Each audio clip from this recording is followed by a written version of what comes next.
Mana yang terbaik? Market saham kah? Kripto kah? Forex kah? Atau market saham di US? Itu pertanyaan yang sering diajukan bagi orang-orang baru ataupun yang sudah berkecimpung di dalam dunia trading. Mereka bertanya, manakah market yang terbaik? Saya akan berusaha menjawab pada video ini beserta saya lampirkan bukti data. Sehingga dengan menonton video ini, pada akhirnya Anda bisa memutuskan mana yang terbaik untuk diri Anda sendiri. Oke, jadi kita langsung yang faktor pertama yang harus kita lihat ya, antara saham di US, saham di Indo, ya, kemudian kripto, kemudian ada lagi forex. Forex pair yang betul-betul liquid tidak banyak ya. Yang betul-betul liquid, yang betul-betul rame itu tidak banyak. Ya, tidak lebih dari 15 pair kalau tidak salah. Ya, pair currency. Kemudian untuk kripto, kripto itu banyak sekali ya, koin-koin bertebaran. Tapi yang big cap nama-namanya tidak lebih dari 10 ya. Seperti Bitcoin, Ethereum ya, seperti itu.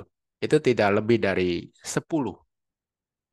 Bukan berarti di luar 10 itu tidak liquid, termasuk liquid juga. Ya, banyak ya. Yang penting Anda carinya jangan yang harga-harganya kurang dari 0,01. Wah, itu terlalu kecil itu ya. Value-nya terlalu kecil nilainya. Terus untuk saham di Indonesia, jumlah emiten sekitar 900-an. Apakah jumlah koin ada lebih dari 900? Ya, jawabannya. Lebih dari 900. Ya. Kemudian untuk saham di US, ada berapa emiten yang kita bisa transaksikan? Jumlah emiten di New York Stock Exchange itu ada sekitar 6.200, ditambah ini 6.200 sudah termasuk saham yang perusahaannya memang ada di Amerika plus saham yang eh, ibaratnya perusahaannya bukan berasal dari Amerika tapi listing di New York Stock Exchange. Jadi totalnya ada 6.200 ditambah dengan ETF. Ya di sana ETF itu liquid sekali. Ya, banyak ETF-ETF yang liquid. Jadi totalnya ada sekitar 10.200 jenis barang yang bisa ditradingkan. Bagi orang yang tidak suka jumlahnya banyak, mungkin dia akan pilih kripto. Tapi bagi orang yang tidak peduli dengan jumlahnya ada berapa, karena itu semua adalah masalah angka saja dan bisa di-screening dengan mudah sesuai dengan kriteria-kriteria style trading yang diinginkan, maka jumlah itu tidak akan menjadi masalah. Harusnya jumlah banyak, ya. Seperti itu. Jadi Anda bisa lihat untuk saham di Indonesia jumlah emiten 900-an, di Amerika ada 10.200 saham plus ETF. Jadi, aduh, jumlahnya terlampau beda jauh. Lalu, faktor berikutnya, fee transaksi. Ya, saham di Indo itu fee transaksi, kita bicara bolak-balik ya, beli dan jual, itu totalnya, ya kalau saya pakai angka yang sederhana aja, beli 0,2%, jual 0,3% sudah termasuk tax. Ya, jadi sama dengan 0,5%. Setengah persen ya, per trade sampai dengan close saham di Indo. Untuk saham di US, saham di US itu bolak-balik hanya 0,02%. Jadi Anda sudah bisa lihat fee transaksi di market US sangat sangat sangat sangat sangat sangat sangat kecil. Bisa dibilang hampir nggak ada. Kalau saya malah biasanya di Excel money management saya tidak includekan fee. Fee itu saya jadikan biaya yang saya hitung di akhir bulan, totalnya berapa, saya adjustment aja. Udah gitu beres. Nah, terlalu kecil. Ya. Sedangkan di kripto itu berapa? Jual beli 0,015%. Ini saya pakai acuan di Binance ya. Binance itu kalau buy, sell total 0,015%. Jadi di antara tiga ini udah jelas siapa yang lebih kecil, siapa yang terkecil, siapa yang paling mahal, udah kelihatan. Kalau di Forex bagaimana? Forex saya sudah tidak perlu lagi membahas terlalu dalam karena bagi saya Forex zaman sekarang udah ketinggalan zaman. Ya, bagi saya itu satu. Kedua, sampai hari ini ada satu pertanyaan yang agak sulit dijawab. Market Forex itu di mana? Agak sulit dijawab itu. Marketnya di mana? Kalau saham, ibaratnya begini. Broker yang ada di saham, kalau di kripto namanya exchanger, itu berperan sebagai perantara perdagangan. Jadi kita order apa, dia forward ke market. Tapi kalau broker di Forex, itu berperan sebagai liquidity provider. Bahasa kerennya begitu. Tapi bahasa kejamnya adalah order kita apa, dia makan. Jadi posisi dia adalah kebalikan dari posisi kita. Jadi ya bagi saya buat apa saya fokus di dunia trading seperti itu? Ya, kalau saya mau mending ke kasino aja kalau mau cari lawan kan begitu ya. Saya butuh kolam yang liquid, bukan mau cari lawan. Kalau mau cari lawan tinggal ke kasino aja, lebih gampang daripada saya harus ke forex. Tuh. Jadi di antara tiga market ini Anda sudah bisa lihat cost of tradingnya mana yang termurah dan yang mana yang termahal. Oke. Okay? Kemudian, oh sorry, ini bukan 0,015 tapi 0,15 untuk kripto. Ya, 0,15. Jadi Anda sudah bisa lihat mana yang paling murah, mana yang paling mahal di sini. Lalu likuiditas. Nah, di sini saya akan tunjukkan datanya. Ya, saya akan tunjukkan datanya kepada Anda. Saham yang ada di US itu totalnya 10.200. Ya. Pertanyaannya adalah berapa banyak yang value transaksi hariannya, value transaksi harian selama 30 hari terakhir, rata-rata selama 30 hari terakhir, yang value transaksi hariannya di atas 45 miliar rupiah. Di atas 45 miliar rupiah. Berarti kalau kita kurskan ke US dollar, di mana satu dolar itu sama dengan 15.000, ya kan? Berarti kita mencari 3 juta US dollar kalau di market US. Kita tinggal lihat di sini 3 juta, ya, kita kalikan 15.000. Ketemu 45 miliar rupiah. Jadi di US kita mencari yang minimal 3 juta US dollar. Seperti itu. Anda bisa lihat di sini hasilnya adalah ada 3.748 emiten dan ETF. Ya, 3.748. 3.748 dari 10.200 emiten. Berarti sekitar 37% emiten itu minimal 45 miliar rupiah value transaksi hariannya. Ya, atau 3 juta US dollar. Saham di Indo bagaimana? Nah, kita lihat nih. Saham di Indo ya, yang rata-rata value transaksi harian selama 30 hari terakhir per harinya 45 miliar. Ada dari sini sampai sini 30, 31, 32, 33, 34, 35. Hanya 35 emiten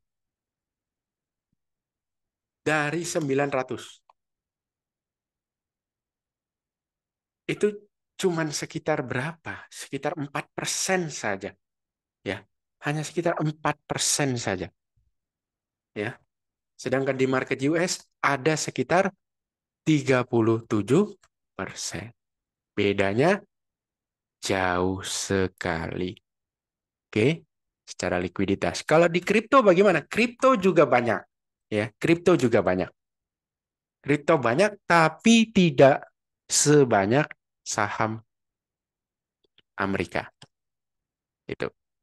Lalu sampai di sini dengan tiga data tadi itu, manakah market yang terbaik untuk Anda?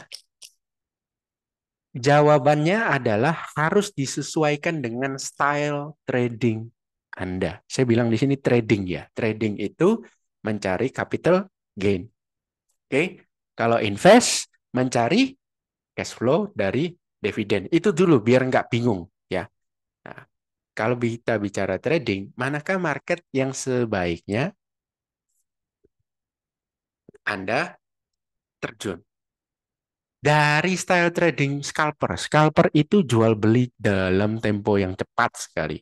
Ya, beli pagi jual sore itu masih bisa dibilang scalper. Baru beli 2 menit kemudian jual kalau harganya naik atau kena stop loss itu juga scalper. Ya day trade. Jadi copet cepat. Otomatis apa beban terbesarnya? Yaitu biaya transaksi. Kalau sudah bicara biaya transaksi, maka harusnya logikanya kalau memang mau tekan biaya, maka bisnis scalping Anda, bisnis scalper Anda harus mencari yang cost of bisnisnya termurah, yaitu ada di saham US dan kripto. Jadi makanya saya agak bingung kalau scalper di market Indo gitu ya, biaya transaksinya besar sekali. Kok ya masih aja ada yang nekat gitu kan? Tapi nggak apa-apa, preferensi orang kan beda-beda. Menurut saya, logika bisnisnya harusnya ke saham US dan kripto. Terus scalper juga butuh yang namanya likuiditas.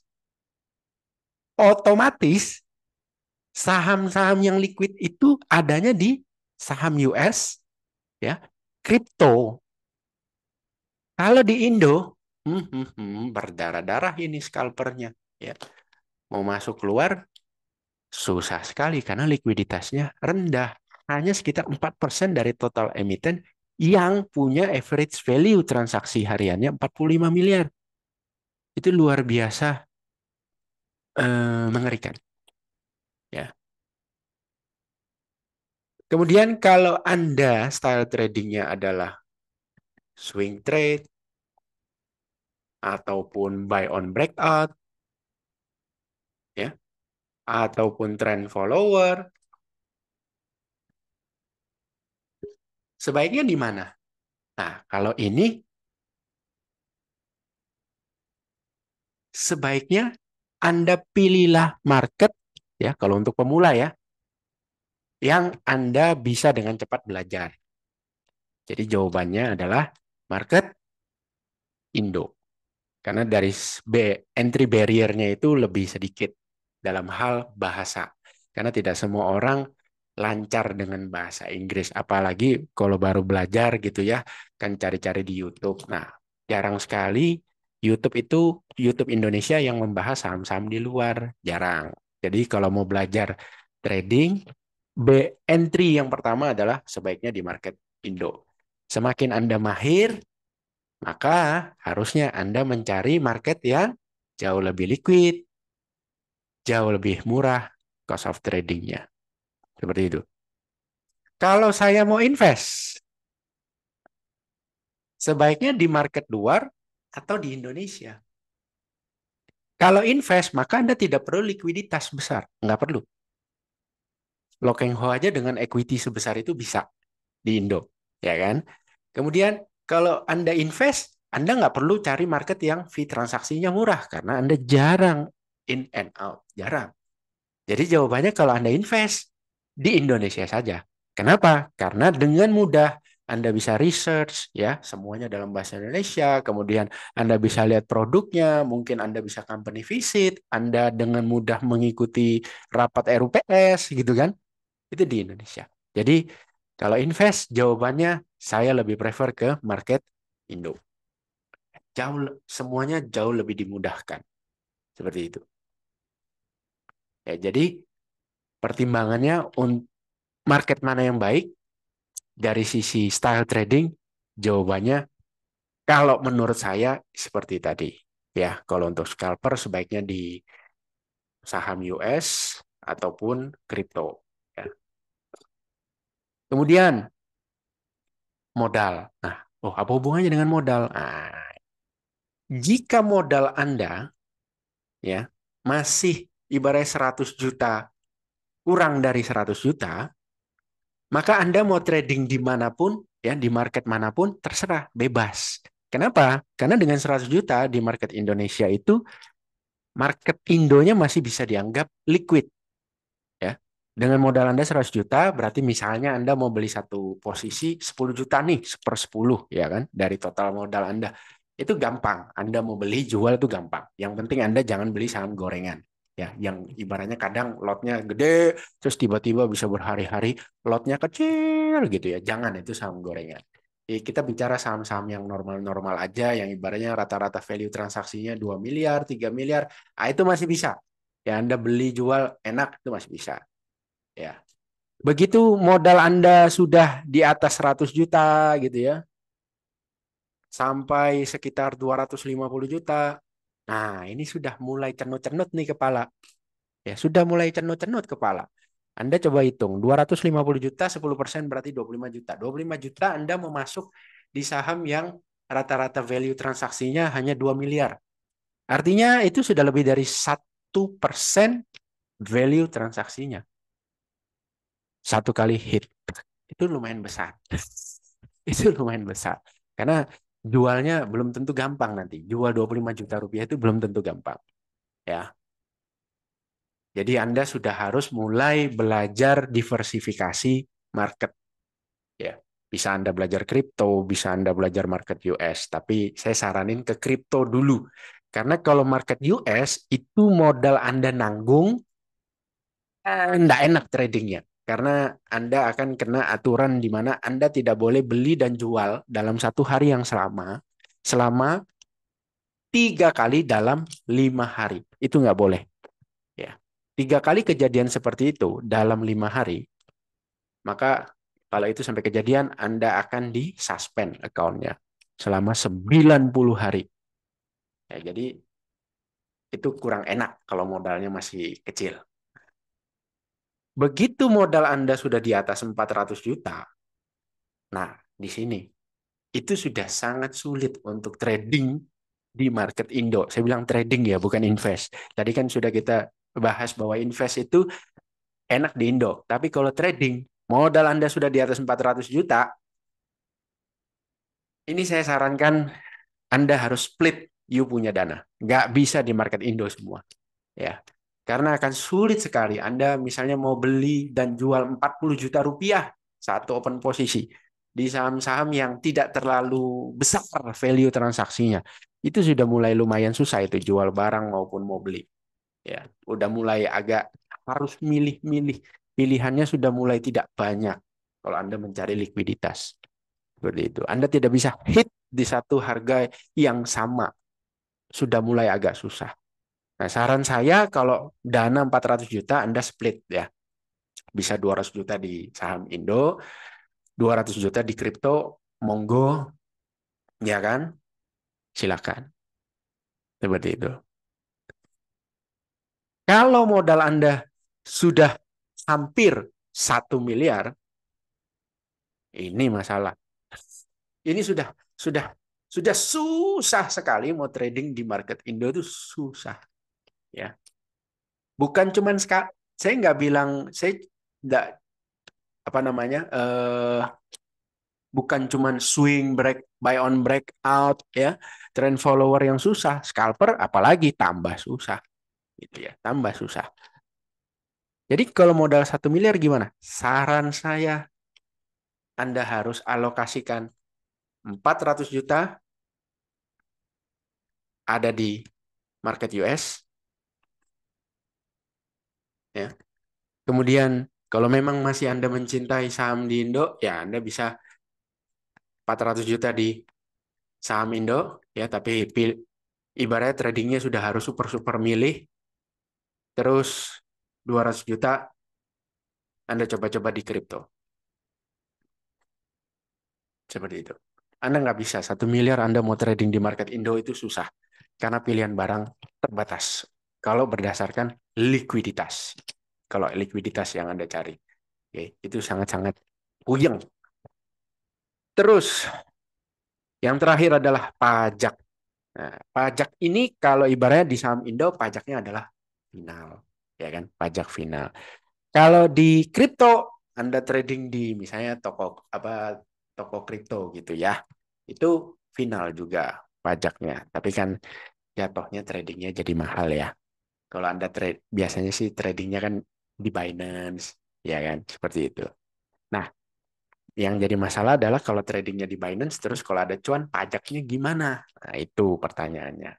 Kan bukan pajak final lagi, Pak. Itu kan masuknya ke pajak perorangan, yang mana kalau terlalu gede profitnya itu kena progresif bisa 25 sampai 35%. Nah, seperti itu. Saham US juga sama pajaknya, ya kan? Itu gimana, Pak? Ibaratnya misalnya cuannya ternyata dalam 1 tahun ada cuan 1 sampai 2 miliar. Waduh, itu kalau pajaknya 35%, 2 miliar itu 700 juta loh, Pak. Sakit loh, Pak. Terus tahun depan misalnya kita rugi 2 M. Kalau nggak bayar pajak, maka dalam 2 tahun ini, tahun pertama untung 2 M, tahun kedua rugi 2 M, harusnya kita draw, Pak. Tapi karena bayar pajak yang tahun pertama, di tahun kedua kita rugi 2 miliar, tidak ada potongan pajak, maka harusnya draw, tapi malah kita rugi bayar pajak 700 juta, Pak. 35% loh, Pak. Itu bagaimana? Nah, kalau urusan pajak, saya nggak bisa bahas di sini. Anda tanyakan, ini berarti kan cuannya aja bisa 1 miliar, 2 miliar itu kan berarti modalnya kan gede ya. Nah, kalau sudah modalnya gede berarti kan Anda adalah yang namanya konsultan pajak. Nah, tanyakan kepada konsultan pajaknya itu bagaimana pajaknya supaya pajaknya itu bisa bayar tetap tapi sah loh ya. Itu gimana caranya? Anda tanyakan ke konsultan pajaknya. Kalau konsultan pajaknya bilang, aduh nggak bisa gini, gini, ganti yang lain. Itu saran dari saya. Oke, jadi kesimpulannya adalah semua itu tergantung style trading yang Anda inginkan dan modal yang Anda miliki. Ya, semakin besar modalnya, maka Anda harus diversifikasi market. Anda nggak bisa 100% di saham Indo, ya. Modal Anda udah gede, Anda trader, susah kalau di market Indo. Ya, tapi kalau Anda stylenya invest, silakan, monggo, enak. Saya aja masih ada barang-barang yang dibeli dari COVID crash tahun 2020 masih saya hold sampai sekarang. Ya kan, saya taruh aja untuk biaya pendidikan anak saya nanti. Nggak ada masalah. Saya justru lebih pede untuk invest di market Indo daripada di market luar. Seperti itu. Terus kalau Anda scalper, ya pinter-pinter lah, ya kan. Scalper itu cost of business-nya adalah fee transaksi.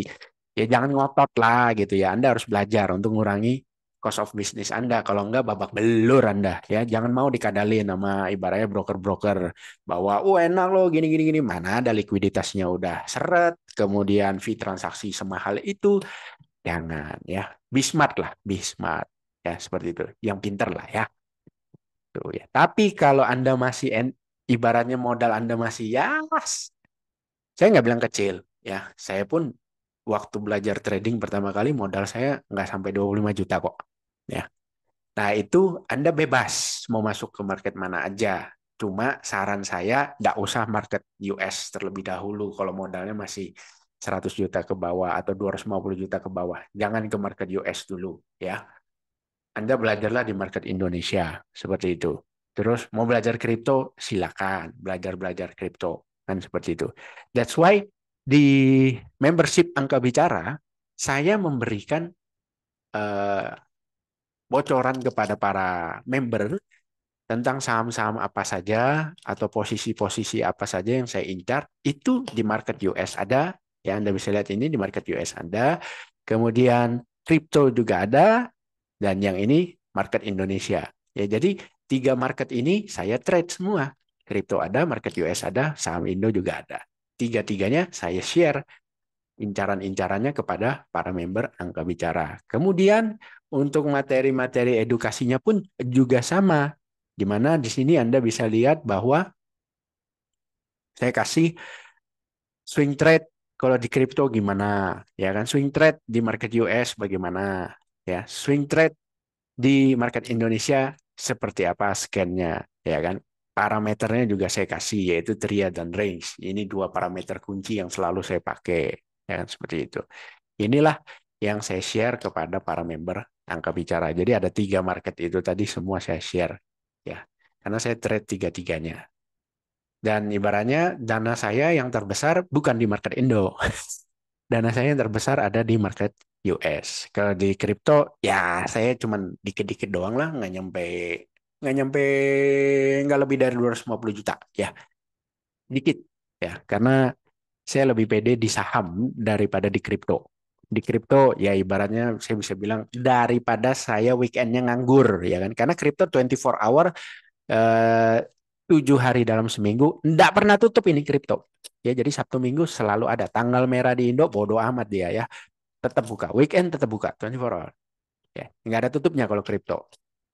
Kalau saham di US ya sama kayak saham di Indo. Weekend tutup, kemudian kalau ada tanggal merah, hari besar juga tutup. Seperti itu. Oke, semoga video ini bermanfaat bagi Anda dan Anda bisa renungkan kira-kira sebaiknya belajarnya seperti apa supaya Anda udah bisa set nih dari sekarang, ya kan? Seperti itu. Sampai jumpa di video berikutnya.